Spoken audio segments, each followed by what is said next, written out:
When did making plans get this complicated? It's time to streamline with WhatsApp, the secure messaging app that brings the whole group together. Use polls to settle dinner plans. Send event invites and pin messages so no one forgets Mom's 60th. And never miss a meme or milestone. All protected with end-to-end encryption. It's time for WhatsApp. Message privately with everyone. Learn more at whatsapp.com. Routine, adjective. Used to describe an individual whose spirit is unyielding, unconstrained, one who navigates life on their own terms, effortlessly. They do not always show up on time, but when they arrive, you notice an individual confident in their contradictions. They know the rules, but behave as if they do not exist. Routine, the new fragrance by Miu Miu, defined by you. The only talk show of its kind in the world. This is The Last Show with David Cooper. Welcome in. It's special, it's amazing, it's podcast only, and it's The Last Show. My favorite person in the world is going to be gracing this show once every couple weeks for you, podcast listener of The Last Show. He's a science communicator. He is so fun to chat with, and he always brings these great topics to the show, and I do my best to derail him. He's none other than Dan Riskin, and this is none other than the Science Appliance.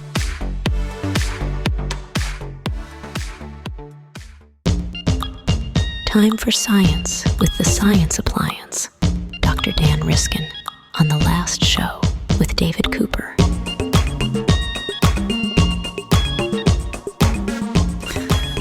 I hate you.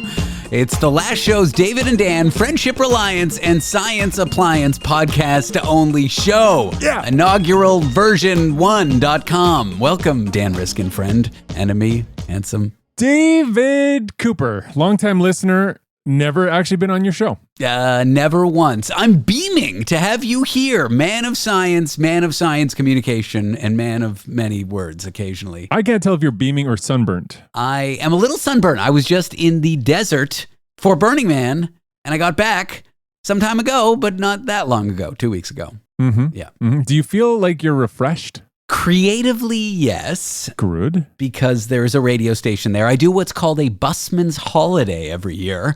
That's a British idiom, and I love it. That's when you just do your job on vacation. Mm-hmm. You just do your same job on vacation, which is what I did. There's a radio station at Burning Man. Can you explain the busman, though? What is it? Like, this means you go to a different place and you ride the bus, or you drive a bus somewhere? Well, you may know a collaborator on the show, Tony Five. He just told me the idiom, and I didn't actually look it up. So I might be an idiot. It might not even be something people say. Oh, if Tony Five says it, it must be true. That's exactly what I think. You can clip me saying that and just use it whenever you want in your show. It comes from a British TV series, wow, where the contestants were divided into competing teams, blah, blah, blah, blah, blah. Anyway, it's an idiom from a TV series, I guess. All right. Those Brits with their TV. Maybe you compete with your job on a TV vacation. I don't know. I'm not reading the summary because then I'd just be reading.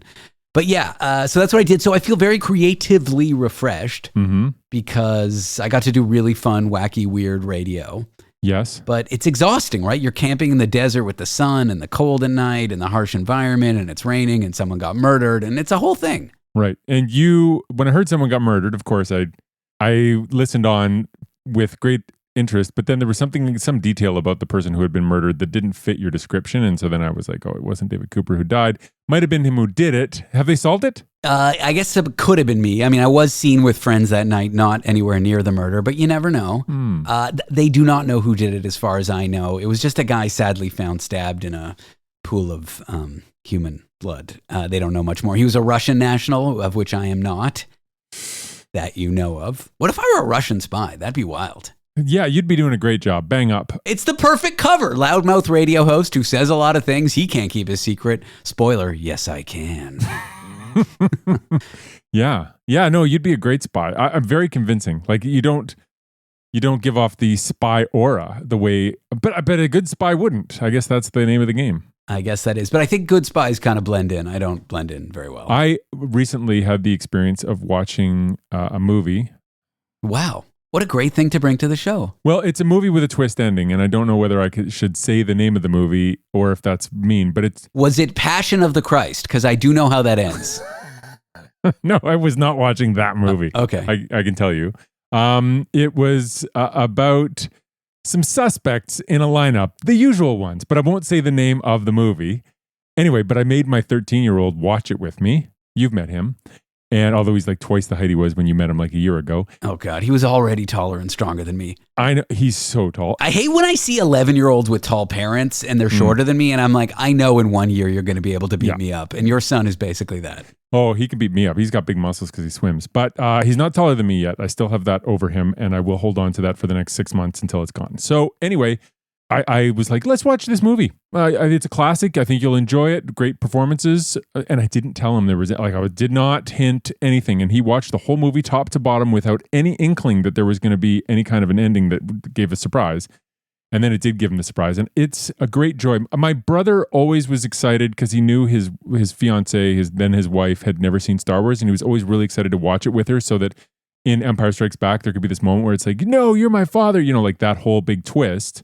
And he was like, this is going to be so exciting. And of course, when they got to that part, she was like, well, I knew that. Everybody knows that that's his father. So it totally failed.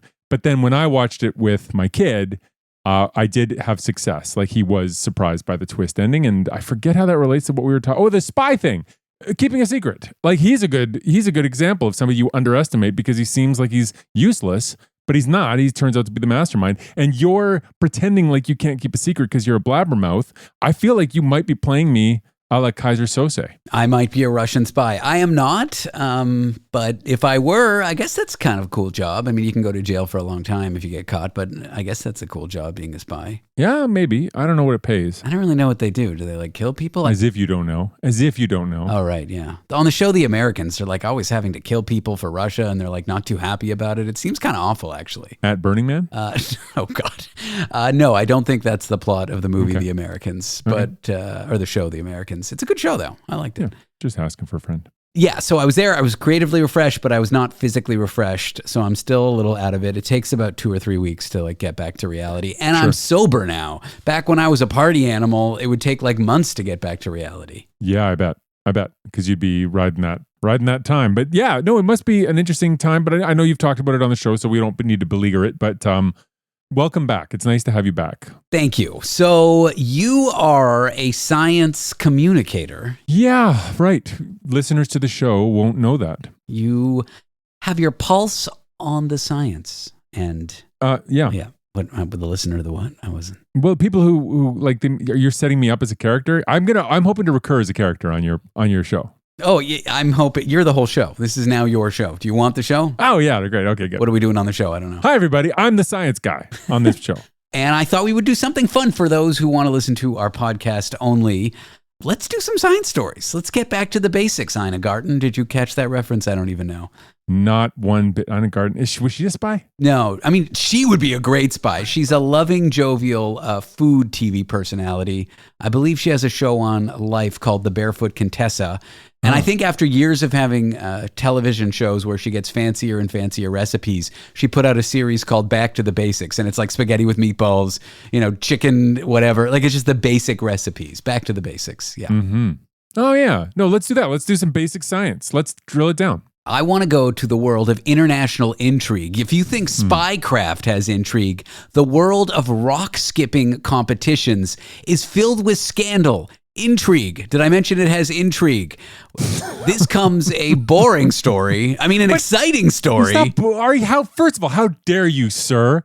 Rock skipping is a sport that everyone plays. Hey, you've skipped rocks. It's not a sport. It's something you have a beer and you stand at a beach, you throw a rock in the water, your friends go, wow, how did you did that? You sound like somebody that can skip 4 times tops. You've never pulled a 7. As a young lad, I was pretty good. I wasn't great, but I was good. I don't think a 7. Yeah, 7 was out of reach. And then you gave up your dreams? What?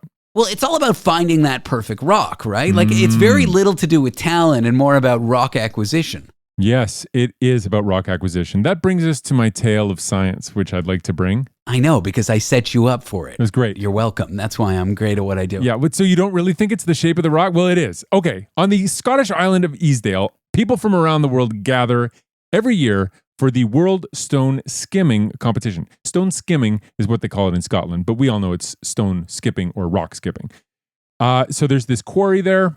It's full of water and it's really flat and people skip rocks. And like the population of this island is 60, but 2,200 people show up for this rock skipping competition. So it's nuts. It's like Burning Man, but way more rock skippy. And way more drugs, way more partying, and way more craziness. I mean, these rock skippers, when they're done competing, they go wild. I don't think there are more drugs at the rock skipping competition than there are at Burning Man. I do. The event is sponsored by the HPV vaccine because everyone there is getting involved with each other. I don't think that's true either. I think you're spreading misinformation. But nonetheless, they do skip rocks. So the rules are you skip a rock, you have to find 3 stones, you skip them, and it's the total distance of your 3 skips combined, of your 3 attempts combined. Key element here, you have to find the stones. That's part of the work. You have to find the stone, and you have to find the stone on that island. You can't go bringing a stone from somewhere else, and you can't alter the stone. So you can't chip it, you can't shape it, you can't grind it or whatever. And they have this thing called the Ring of Truth, which is this piece of metal with a 3-inch diameter circular hole in it. And your rock has to pass through it. That's how they make sure it's not too big for the competition. So any rock that's found on the island that isn't altered, that fits through that hole, you can use. And they've been pretty loosey-goosey and, letting people compete. And then some rumors started flying around this year that some people had been like using some devices to make their rocks more round so that they would go farther. And so... Ooh, cheaters. And so what they did is they did the investigative, the what you do when you launch an investigation is you say, hey, did anybody here cheat? And then a bunch of people put up their hand and then they were disqualified. Wait, they were honest cheaters? They admitted to it? Yes. And that's, I think, what makes me love the noble world of rock skipping is, yes, there's a nobility to it and a pride. So anyway, a bunch of people admitted, they put up their hand, they were disqualified, and then they kept going and they finished. And the winner of the whole thing is an American. His total distance skipped is 177 meters. So his average is a third of that. That's pretty far. And he didn't admit to cheating, but his name is coincidentally Lance Armstrong, so who knows?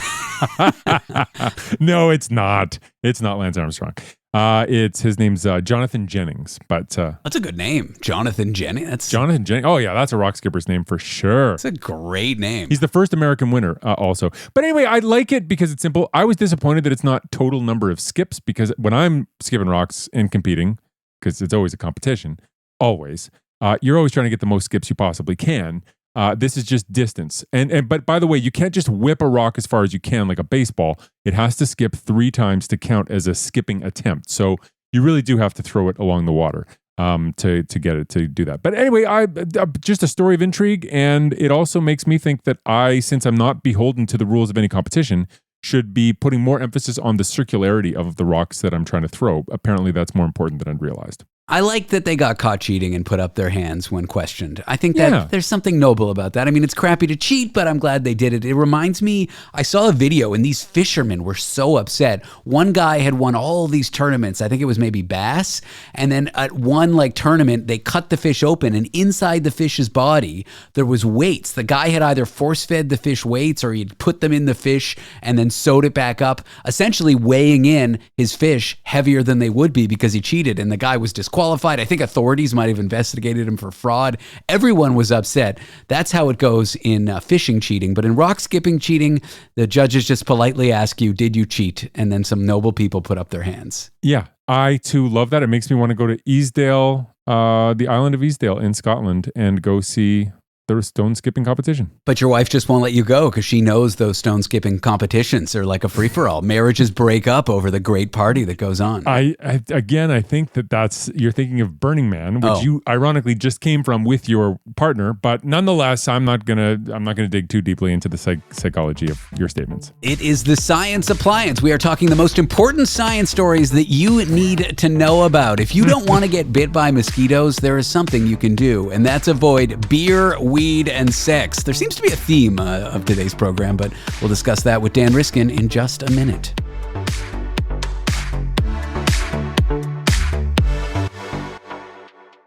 So good, so good, so good. New fall arrivals are at Nordstrom Rack stores now. Get ready to save big with up to 60% off Vince, Kurt Geiger London, and more. How did I not know Rack has Adidas? Because there's always something new. Join the Nordy Club at Nordstrom Rack to unlock exclusive discounts on your favorite brands. Shop new arrivals first and more. Plus, get an extra 5% off every Rack purchase with a Nordstrom credit card. Great brands, great prices. That's why you Rack.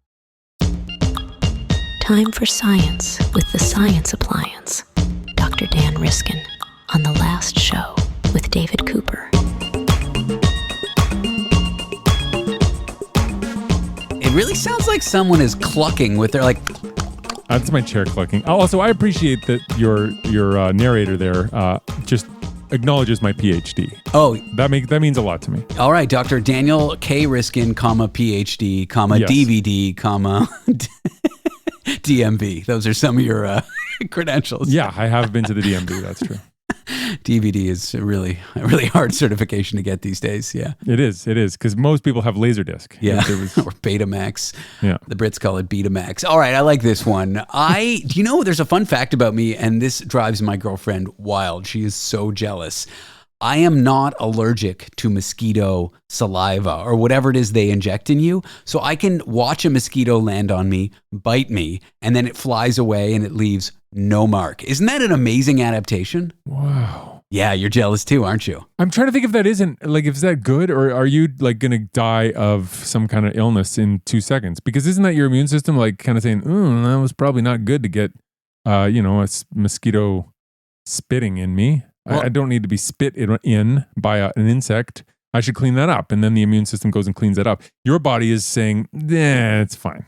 Well, look, I'm not Dr. Daniel K. Riskin, DVD, MD, PHP, None of those are an MD, so I don't know either. RCMP, RSVP. But I can say this. I have been bitten by a mosquito and I haven't died 2 seconds later. So I know it's not in an academic journal, but I'm pretty sure I'm fine. Okay. All right. Well, if you want to be bitten less, I guess you don't care. But Well, I don't like the feeling of them biting me, especially when they buzz near your ears. So they still annoy me. They just don't leave marks on my skin. Okay, then this is for you. Okay, if they're annoying you, I have a way you can get mosquitoes to leave you alone. You just have to avoid drinking beer, smoking weed, or having sex. And that will do it. That should reduce the number of mosquitoes that attack you. Now, here's how we know this. There was a music festival in the Netherlands near Amsterdam, and some scientists set up a tent there. I love this. It feels kind of Burning Man-esque. Are there mosquitoes at Burning Man? There can't be. It's desert. No, I mean, there's weird desert shrimp and there's some weird bugs and spiders and sometimes birds come through, but essentially there's nothing there. Everything's dead. Okay, I have a lot of questions. Tell me about desert shrimp. Yeah, What are they and how do you eat them? I think they're a cousin of sea monkeys. They just stay dead. Oh, okay, yeah. And then when it rains and the desert floor finally gets waterlogged and there's water there for a few days, then the shrimp bloom and have sex and then go back to sleep, I guess. Okay, so sea monkeys. Yeah. No, I totally believe that. And they're kind of red. That's cool. Okay, well, you totally distracted me with your sea monkey talk. I love that stuff. Okay, so mosquitoes in the desert is what you were saying. At this music festival near Amsterdam, these scientists set up a tent and they have these mosquitoes, and the mosquitoes are in a cage, and on one side there's sugar water, which they can drink, and mosquitoes drink sugar water. That's their food.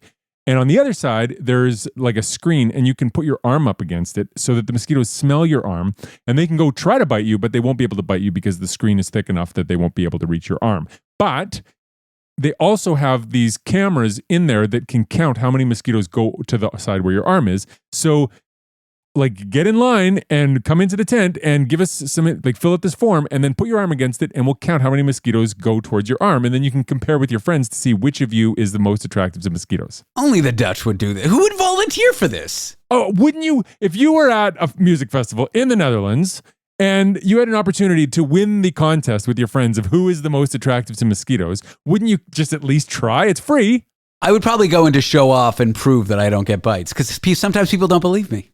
Okay, well, there you go. But no, they can't bite you through this thing. It's not whether or not they bite you. It's whether or not they're attracted to you. That's what it's measuring. Oh, then I wouldn't go. I don't know. It's just, why would you? Malaria, Malaria. That's all I'll say. West Nile. You're not getting bitten. You're just showing off how attractive you are to mosquitoes. I would. Yeah. Oh my gosh. Anyway, you're the only person who doesn't think this would be fun because there was a giant lineup constantly, like 24/7. There was at least 20 people in line trying to get into this like thing so they could get their measurement and so they could show off to their friends. But they had to fill out a form right before they did it that said like, what have you been up to for the last 24 hours? Because they thought they'd collect some data. Now, they didn't do this carefully. This isn't published in a journal. It's a preprint. It hasn't been through peer review. So you take it with a grain of salt. But they ask questions like, have you been smoking weed in the last 24 hours? Have you been drinking beer in the last 24 hours? Have you shared a tent with someone in the last 24 hours? No, shared a bed. That's how they phrased it. Have you shared a bed with someone? Ooh. Now, they did not ask, did you have sex? But they asked, have you shared a bed? Which is a very different question as far as I'm concerned. Is it though?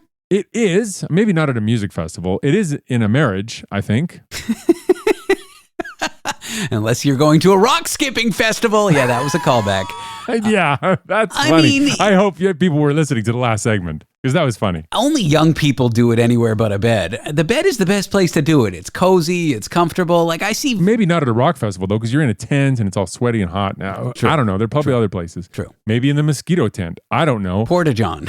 Not in a Porta-John.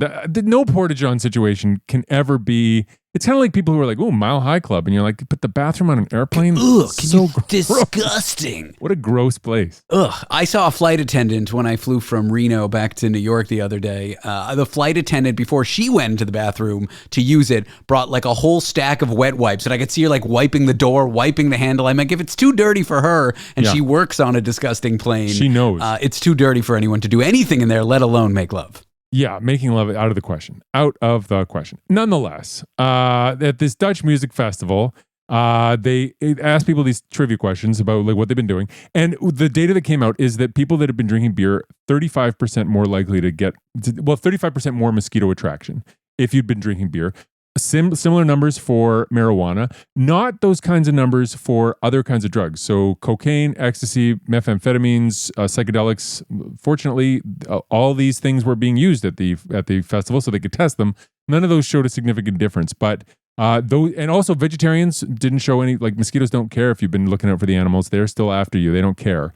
No difference at all. But yeah, and if you'd shared a bed with someone, or if you'd been smoking marijuana, or if you'd been drinking, you're about 35% more likely to have mosquitoes. Well, I'm an alcoholic and I'm sober, so I don't drink. Weed makes me paranoid. I absolutely hate it. And my personality is 100% effective birth control against anyone having to share a bed with me. All I have to do is talk to them, and then they never will. Even if they think I'm attractive, which no one does, but even if they did, my personality is enough to scare them away. So mosquitoes probably won't like me, is what I'm saying. But this may explain how it is that you are so able to deal with mosquitoes, why they're not such a big deal for you. Well, thank you. Maybe we've cracked the case. You're supposed to say no, David. You're very attractive and everyone loves you.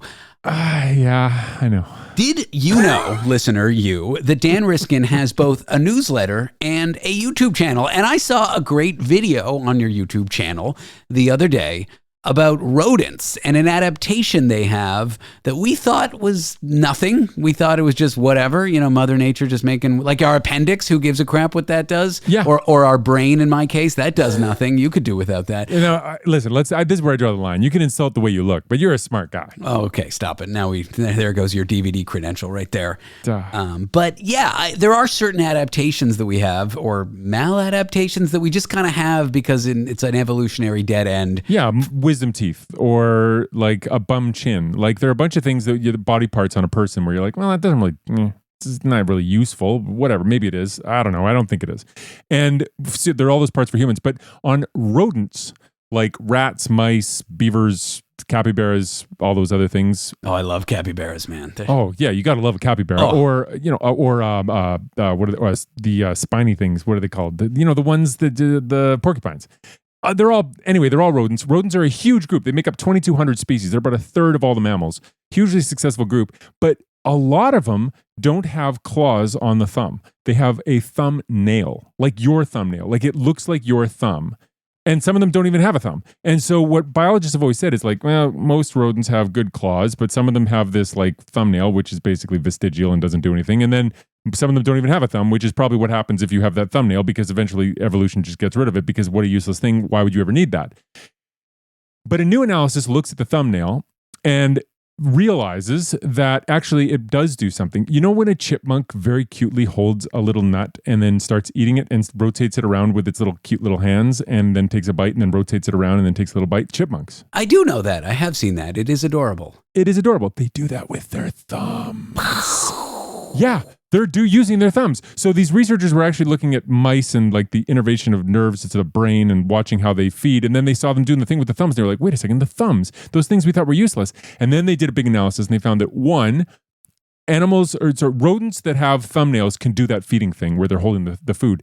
The rodents that don't have the thumbnails don't seem to be able to do that. If they have claws on all their digits, they seem to just leave it on the ground and eat it with their face. So that's interesting. And then second, if you look at the phylogeny of rodents, 83% of species seem to have that thumb, and it seems to be the ancestral condition. So the argument they make is that the ancestor to all rodents evolved this thumbnail thing, that it permitted them to hold the food up to their face. That then unlocked this level in evolutionary change where they were then able to start like evolving their teeth and their facial muscles and their mouth and all these other parts in their brains, and it all changed. And it was all thanks to the fact that they could hold the food in front of their face to eat it, which was thanks to the thumbnails. And so thumbnails, therefore, are not just useful, but they are the key adaptation that gave rodents the ability to thrive. And just for the record, there are more kinds of rodents than there are kinds of bats. And you know I'm on team bat, but this means that the useless looking thumb was a better evolutionary adaptation than the wing of a bat, which really shows just how wrong the biologists were. But can you just say that by the sheer number of species? Wouldn't you? Well, that's one way to measure the success of a lineage, is to say that it diversified into a certain number of species. So you could say that the mammals have been very successful as a lineage, the dinosaurs, not as much, unless you count birds, in which case they're more successful than the mammals. I'm just thinking about capybaras. On the grand taxonomy of animals that don't give a you-know-what, capybaras are don't give a you-know-what friendly, and then on the other side you get honey badgers, which are don't give a you-know-what evil. Know, they don't give a crap about anything, honey badgers, but they'll beat the crap out of everything. Yeah, right. Yeah. And capybaras are just, they don't give a crap, and they're so friendly. Do you remember when they escaped from a zoo in Toronto and they were like running free in the streets of Toronto for like a couple days and they were trying to find them? You know that zoo that's down like in High Park? There's like a miniature zoo on the west end of Toronto? Yeah, I don't know. Yes, I've never been though.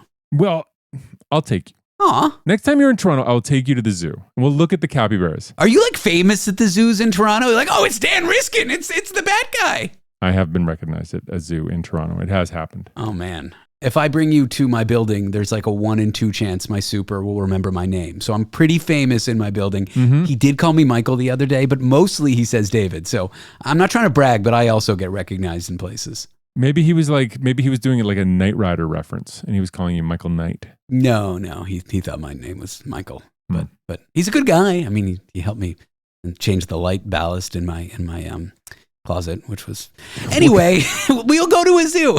Light ballast? Is there a ship in your closet? The ballast on me light needs to be changed. He called it a ballast. So I assume that's what trades call. I just assume a ballast is part of a boat. Look, a trade called a piece of my home a ballast. I'm calling it a ballast, so I seem like I know what I'm talking about. He might have been wrong. Sure, Michael. Sure. Yeah.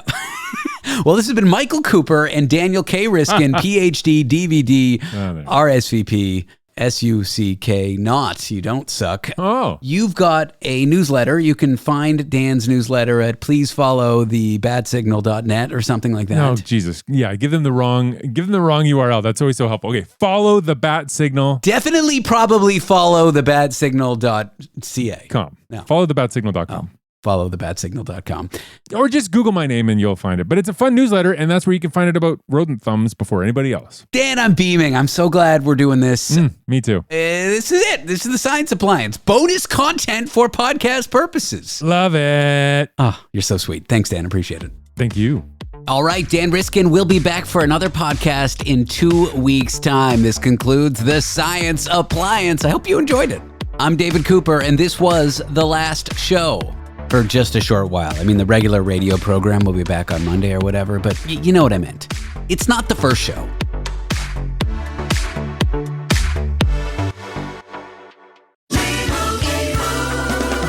Doug. Limu and I always tell you to customize your car insurance and save hundreds with Liberty Mutual. But now, we want you to feel it. Cue the emu music, Limu. Save yourself money today.